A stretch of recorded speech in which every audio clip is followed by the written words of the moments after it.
Hello everyone, welcome to this third lecture on fiscal policy, budget and taxation. We will have a quick recap of the previous two lectures and then we will move forward towards the third lecture. In the first two lectures, we have seen about Article 112, that is annual financial statement, which compels a government to present annual financial statement, which in common language we term as budget. There are 6 steps to passing of budget: presentation of budget, general discussion happens, then departmentally related standing committees scrutinize the demand for grant. In the fourth step, a discussion on the demand for grant happen. In the fifth step, appropriation bill is passed, that is permission to spend things is passed. And in the sixth step, finance bill is passed, that is ability of government to levy taxes.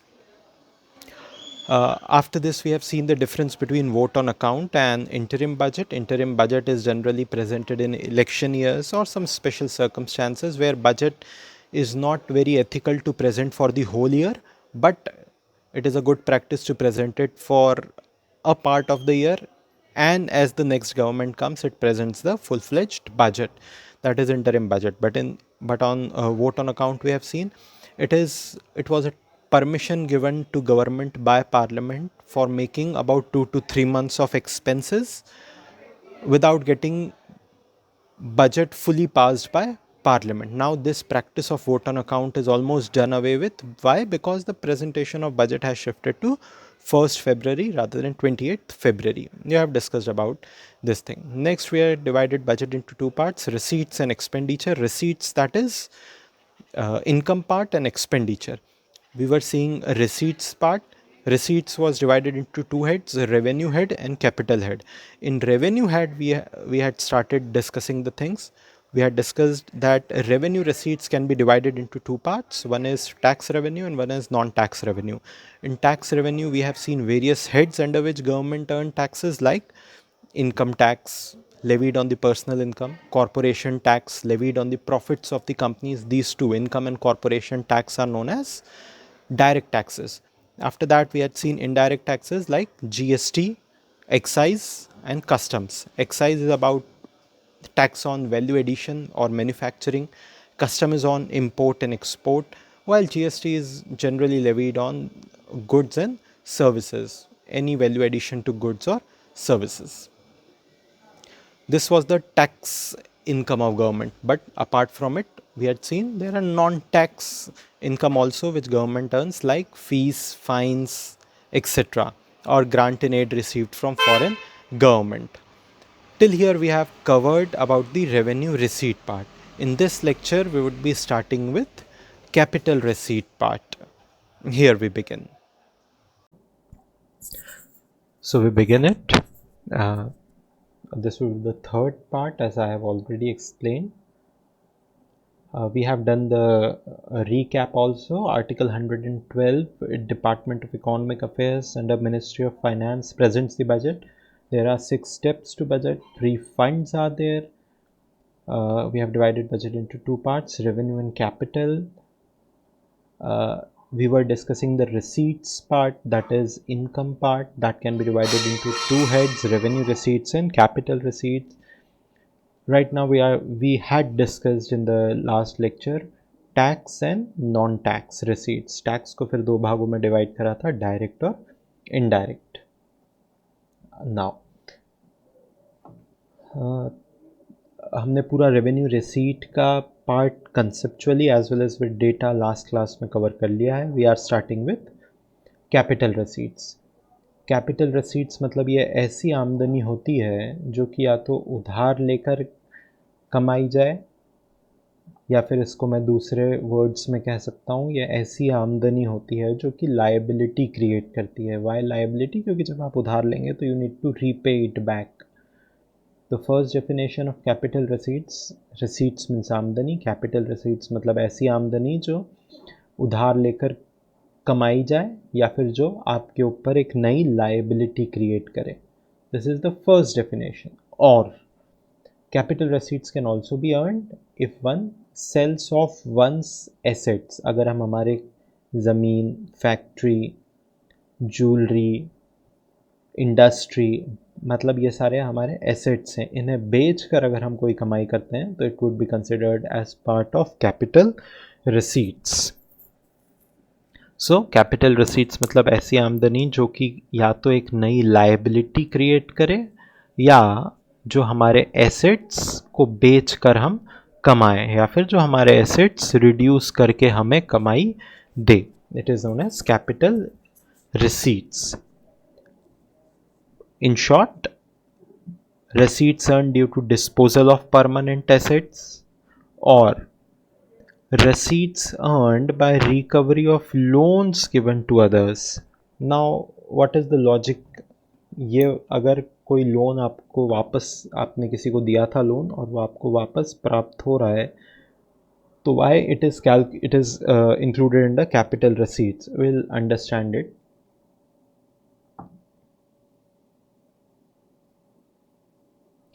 Suppose Government of India provides ₹100 loan to Madhya Pradesh government. This ₹100 is the principal, and Madhya Pradesh government pays 10% interest every year to Government of India on this loan. Can I say that this loan of ₹100, which was the principal of ₹100, is asset for Government of India? Why asset? Because it is leading to Government of India earning 10 rupees every year. The day Madhya Pradesh government also pays back the complete principal, that is ₹100. मतलब जिस दिन ये 100 रुपये principal का भी payment हो गया, ये लोन भी पूरा चुका दिया गया एमपी गवर्नमेंट के द्वारा गवर्नमेंट ऑफ इंडिया को, इसके बाद गवर्नमेंट ऑफ इंडिया को किसी भी प्रकार की एमपी गवर्नमेंट से आय होना बंद हो जाएगी। That's why we can say कि एक एसेट जो गवर्नमेंट ऑफ इंडिया का था वो ख़त्म हो गया। एंड वी हैव सीन कि जब भी एक एसेट बेच कर आपको कमाई हो, it is known as, it is recorded in the capital receipts. Similarly इस केस में कि जब ये 100 रुपये का प्रिंसिपल वापस गवर्नमेंट ऑफ इंडिया को मिलेगा, it would be recorded under capital receipts. और जब तक एमपी गवर्नमेंट ये 10% का इंटरेस्ट पे कर रही थी, इट वॉज रिकॉर्डेड अंडर, हमने लास्ट क्लास में देखा था, it is recorded under revenue receipts में नॉन टैक्स के अंदर एक हेड था, interest earned. So just to clarify things, loan पर कमाया गया इंटरेस्ट इस पार्ट ऑफ रेवेन्यू रिसीट्स, उसके अंदर नॉन टैक्स रेवेन्यू, क्योंकि इंटरेस्ट जो कमाया गया है वो किसी प्रकार का टैक्स नहीं है। जब ये लोन का प्रिंसिपल भी वापस आ जाता है, मतलब एक एसेट ख़त्म हो गया हमारे लिए, क्योंकि अब जिसने लोन लिया था वो हमें अब कोई ब्याज पे नहीं करेगा, जब ये प्रिंसिपल भी वापस आ जाता है तो it is recorded under capital receipts. क्यों? क्योंकि कैपिटल रिसीट्स में वो सभी चीज़ें रिकॉर्ड करी जाती हैं जो कि एसेट ख़त्म होने से कमाई जाती हैं। That's why here we have recorded recovery of loans given to others. It should be more, to say it more precisely, it is recovery of principal of loans given to others. The third point, fresh loans raised by the government. Of course we have seen the definition itself, capital receipts ऐसी आमदनी होती है जो कि liability create करके कमाई जाती है, जैसे बोरोविंग्स। तो हाँ, जब भी गवर्नमेंट कोई उधार लेगी, एक लाइबिलिटी बन रही है, that will be recorded under capital receipts.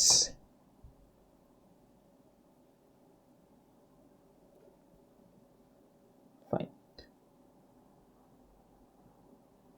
So based on this definition, we can classify capital receipts into two heads. One is debt creating receipt, ऐसी receipt, ऐसी आमदनी जो कि liability create कर रही है, जैसे कि उधारियाँ, या फिर नॉन डेट क्रिएटिंग रेसीट्स, ऐसी आमदनी जो कि किसी प्रकार की लायबिलिटी क्रिएट नहीं कर रही है, जैसे कि कोई एसेट बेचकर कमाई गई आमदनी।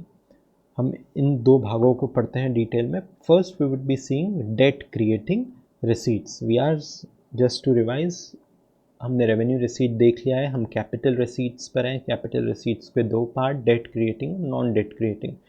Now we are seeing the debt creating part, ऐसी कैपिटल आमदनी जो कि उधारी लेकर या डेट क्रिएट करके कमाई जाती है। इसको दो पार्ट्स में डिवाइड करा गया है, one is borrowing and one is other liabilities. देखते हैं क्या है। First is borrowing. बोरोइंग मतलब सीधे सीधे जब भी सरकार को पैसों की आवश्यकता है तब वो जाकर मार्केट से उधारी ले। ये सरकार मार्केट से उधारी दो तरीक़ों से ले सकती है, या तो देश के अंदर ही या देश के बाहर जाकर। जब देश के अंदर ही उधारी ली जाती है तो उसे हम बोलते हैं internal liability has been created, और जब देश के बाहर से उधारी ली जाती है तो उसे कहते हैं external liability. First we would be looking at internal liability. सरकार देश के अंदर ही उधारी कई प्रकार के इंस्ट्रूमेंट्स इशू करके उठा सकती है। Instruments means a piece of paper जिस पे सरकार अंडरटेकिंग देती है कि we would pay back the money.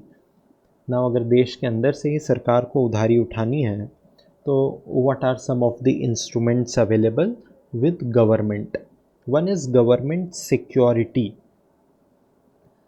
जब भी सरकार को एक साल से अधिक अवधि की उधारी उठानी होती है तब जो कागज़ का टुकड़ा आम जनता को मार्केट में सरकार पेश करेगी वो होगा government security.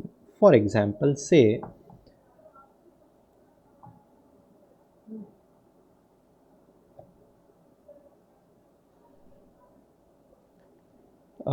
say that a government needs ₹100 of borrowing. Government will issue a government security जिस पर लिखा होगा कि ये ₹100 हमें मिस्टर ए ने पे करे हैं, हम इन्हें 2 years के बाद 110 रुपये रिटर्न करेंगे। This is known as a government security. जो भी 10% का इंटरेस्ट 2 साल में कमाना चाहता है वो सरकार को 100 रुपये उधारी दे देगा और सरकार उसे गवर्नमेंट सिक्योरिटी दे देगी।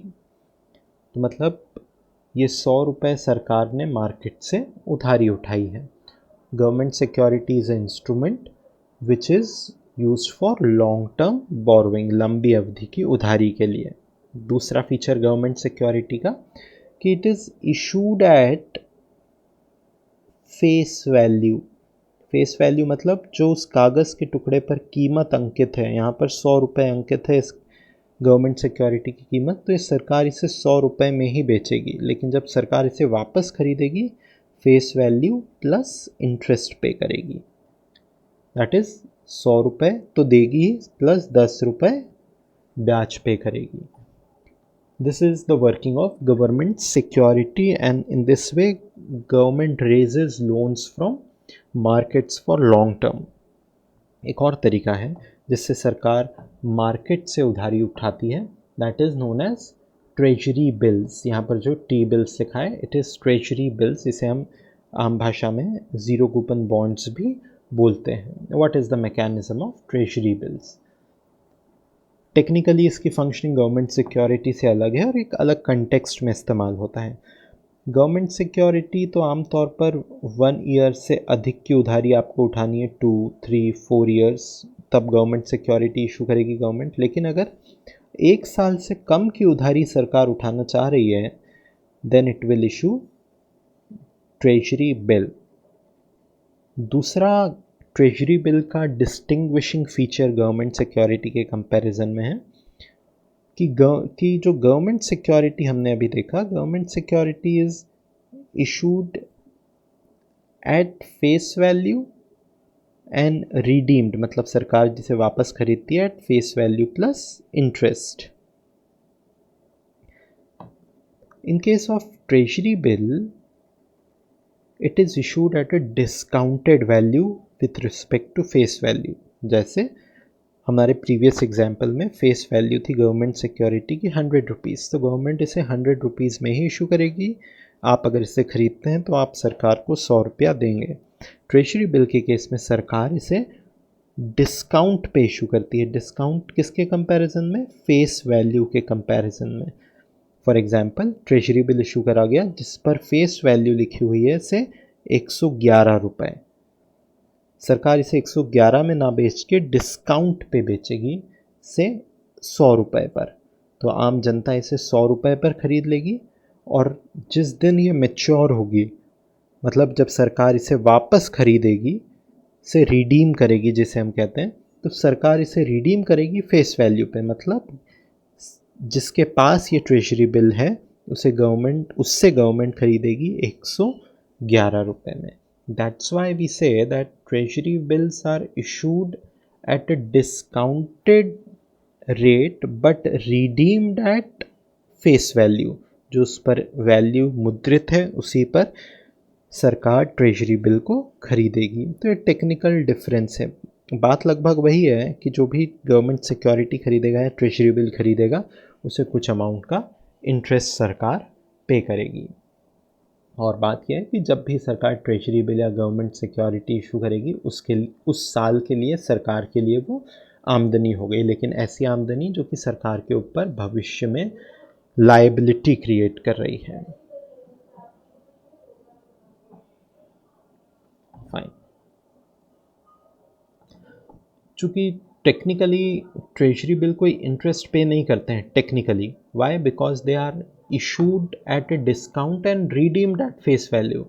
चूँकि वो इंटरेस्ट पे नहीं करते हैं या ज़ीरो इंटरेस्ट पे करते हैं टेक्निकली, इसलिए उन्हें हम बोलते हैं zero coupon bonds. Coupon is associated with interest, तो इसे हम बोलते हैं ज़ीरो कूपन बॉन्ड्स।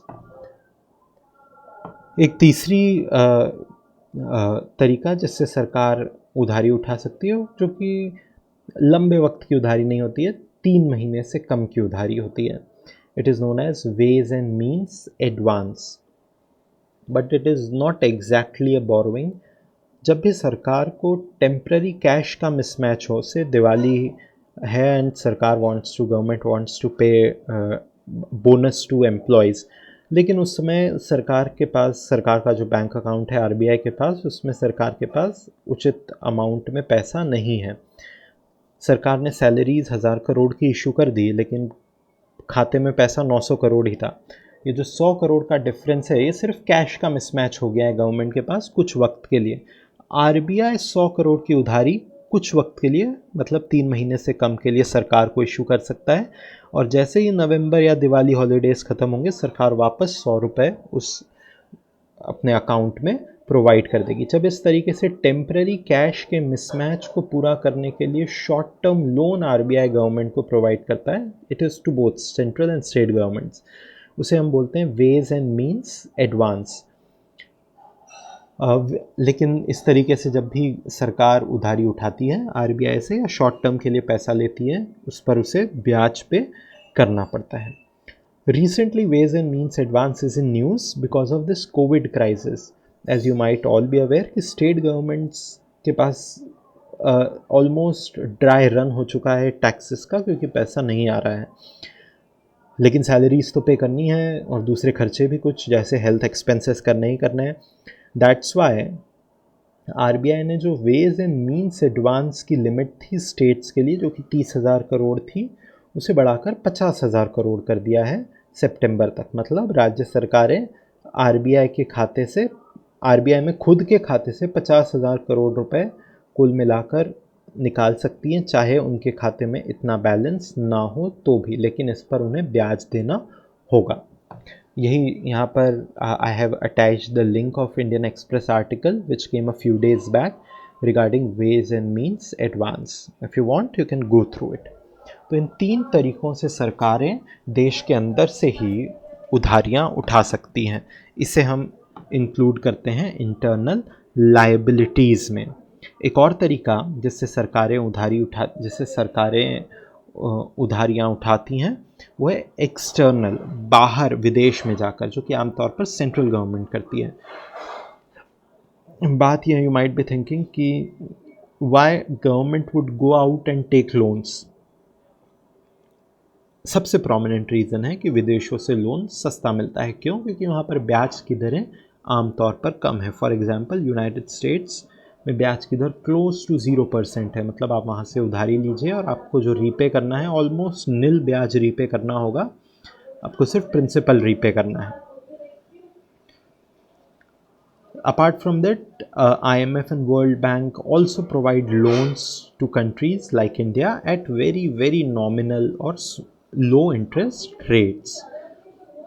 जब इस तरीके से विदेशों से उधारी सरकार लेती है तो वो ऐड करी जाती है एक्सटर्नल लायबिलिटीज़ में। 2019 ये वाला नहीं, लास्ट ईयर के बजट में एक इम्पॉर्टेंट गवर्नमेंट ने अनाउंसमेंट करा था कि हम अपनी एक सॉवरेन एक्सटर्नल बोरोइंग को बढ़ाएंगे। सॉवरेन मतलब जब सरकारें कोई भी काम करें, तो सॉवरेन एक्सटर्नल बोरोइंग मतलब जब सरकारें विदेश से उधारी ले। इस केस में निर्मला सीतारमण ने 2019 बजट में कहा था कि हम विदेशों से जाकर उधारी उठाने के रास्ते को तलाशेंगे। We all are aware, I have just explain कि चूँकि विदेशों में इंटरेस्ट रेट काफ़ी कम है, इसलिए सरकारों को सस्ती ब्याज दर पर लोन मिल सकता है। इंडिया में जैसे interest rate is normally 6 to 7% which government has to pay whenever they take loans, लेकिन if they go to US and purchase loans, वहाँ पर ब्याज की दरें लगभग 0% होगी। तो फिलहाल हमारी एक्सटर्नल लायबिलिटी टोटल लायबिलिटी के कंपैरिजन में 10% से भी कम है, लेकिन निर्मला सीतारमण ने 2019 बजट में कहा कि हम इस एक्सटर्नल लायबिलिटी को बढ़ाएंगे। उसका reason I have just explained, but there is a one very big risk associated with such external borrowing. I will just see it. Suppose that $1 is equal to rupees 80. Now Nirmala Sitharaman decides to go to US and take the borrowings. So India goes to United States and comes back with say $1 of borrowing. Fine. इसे 5 साल बाद चुकाना है और लगभग 0 interest rate पर। 5 साल बाद जब भारत इसे वापस चुकाने जाएगा तब US हमसे रुपए नहीं मांगेगा, US हमसे वापस से डॉलर्स, $1 मांगेगा। फाइन, यू विल से ठीक है $1 लिया था, $1 दे देंगे, लेकिन आफ्टर 5 years एक बड़ी रिस्क अराइज हो सकती है। जब उधारी ली थी तब तो $1 बराबर 80 रुपये था। जब उधारी चुकाने का वक्त आया, अगर मार्केट इस तरीके से प्ले कर गया कि $1 इज इक्वल टू से ₹200, तब बहुत बड़े खर्चे भारत सरकार को उठाने पड़ेंगे, क्योंकि $1 रिटर्न करने के लिए US को सरकार को 200 रुपये का खर्चा करना पड़ेगा, जबकि उसने उधारी ली थी 80 रुपये की। इसी चीज़ को हम बोलते हैं कि करेंसी डेप्रिशिएट हो गई। पहले $1 बराबर 80 रुपये था और अब $1 बराबर 200 रुपये है। It means currency has depreciated. ये एक बड़ा खतरा होता है जब आपने उधारी विदेशों से ली होती है और उसे आपको विदेशी करेंसी में ही चुकाना होता है। This concept about currency appreciation and depreciation we will see in detail in some other lecture, but I hope for now you are able to understand कि क्या risk associated है अगर हम विदेश में जाकर विदेशी करेंसी में उधारी उठाते हैं तो। That's what I have written, but at the same time a high risk also gets associated with such borrowing as one outflow of foreign currency in interest payment. जब आप वापस पे करेंगे तो कुछ ब्याज आपको पे करना पड़ सकता है, हो सकता है ना पे करना पड़े क्योंकि विदेशों में ब्याज की दरें कम है। और दूसरी रिस्क हो सकती है कि अगर आपकी करेंसी फॉरेन करेंसी के मुकाबले डेप्रिशिएट हो गई तो बहुत बड़ा रीपेमेंट करना पड़ेगा, जैसे कि इस केस में $1 बराबर 80 रुपये से $1 बराबर 200 रुपये चला गया था। I hope you are able to understand. Please pause the video and just look at it once if you want to think over it.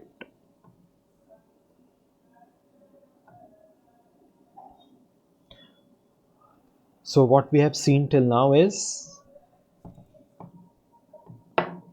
Borrowing, debt creating. हम बात कर रहे हैं कैपिटल रसीट्स को दो भागों में बांटकर, एक था डेट क्रिएटिंग और दूसरा non debt creating रसीट्स।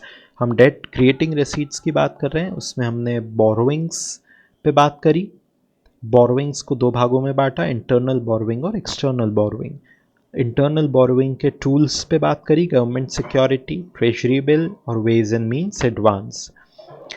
Next we are moving to other liability. हम डेट क्रिएटिंग रिसीट्स पर ही हैं, but we are looking into the other part of debt creating receipt. ऐसी आमदनी जो डेट क्रिएट करके होती है, जो उधार, एक टेक्निकली उधारी नहीं होती है, उसे अदर लायबिलिटीज़ में हम अकाउंट्स में डालते हैं। अब ये क्या होती है?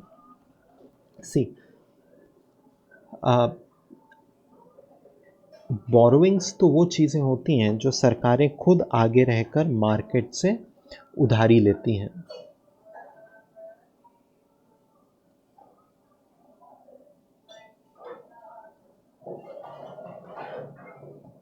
जो सरकारें खुद मार्केट से आगे लेकर उधारी लेती हैं, जैसे हमने अभी देखा बोरोइंग्स में गवर्नमेंट सिक्योरिटी इशू करके या ट्रेजरी बिल इशू करके। एक और चीज़ है जिससे सरकार के ऊपर लायबिलिटी तो क्रिएट होती है, मतलब वापस चुकाने की जिम्मेदारी, लेकिन सरकार उसे आगे रहकर मांगने नहीं जाती है। जैसे आपके और मेरे प्रोविडेंट फंड में जमा पैसा, या फिर आपके और मेरे पोस्ट ऑफिस के सेविंग्स अकाउंट में जमा पैसा। ये सारा पैसा, प्रोविडेंट फंड, सेविंग्स अकाउंट में जमा पैसा, हम सरकार के किसी डिपार्टमेंट के पास जमा रखते हैं। उस पर ये डिपार्टमेंट हमें इंटरेस्ट भी पे करता है और तय वक्त के बाद प्रिंसिपल भी रिटर्न करता है। ये जो पैसा है, ये सरकार की जिम्मेदारी है उस जनता को वापस लौटाना जिससे उसने लिया है। तो ये लायबिलिटी है सरकार के ऊपर, लेकिन सरकार इस पैसे को आगे रहकर उधारी के तौर पर मांगने नहीं गई थी, इसलिए इसे हम बोरोइंग्स में इंक्लूड ना करते हुए एक अलग हेड अदर लायबिलिटीज़ में इंक्लूड करते हैं। So just read it. These are liabilities where money is not borrowed directly from people but available for government's expenditure. कि जनता ने पैसा सरकार के पास जमा रखा है, सरकार इसे खर्च कर सकती है। These are money deposited in the custody of government by public. The government uses this money for socio-economic development. सरकार सामाजिक आर्थिक विकास के कार्यों पर इसे खर्च करती है, और सरकार की जिम्मेदारी है कि जनता को जब जनता इसे मांगे या उचित समय पर रीपे बैक करे। एक दूसरा इंपॉर्टेंट कंसेप्ट, ये जो पैसा है ये पब्लिक अकाउंट ऑफ इंडिया में रहता है। जब मैंने public account of India second lecture में डिस्कस करा था, तब मैंने एक्सप्लेन करा था कि ऐसा क्यों, क्योंकि हर बार ये पैसा जमा होता है और सरकार उसे खर्च करना चाहे तो ये लॉजिकल नहीं होगा कि पार्लियामेंट की परमिशन ली जाए, इसलिए उसे पब्लिक अकाउंट्स ऑफ इंडिया में रखा जाता है, जहाँ पर खर्चा करने के लिए एग्जीक्यूटिव्स को या सरकार को पार्लियामेंट की परमिशन की आवश्यकता नहीं होती है। ठीक, कुछ एग्जाम्पल जो अदर लायबिलिटीज़ में आते हैं, स्मॉल सेविंग्स या प्रोविडेंट फंड में जमा पैसा।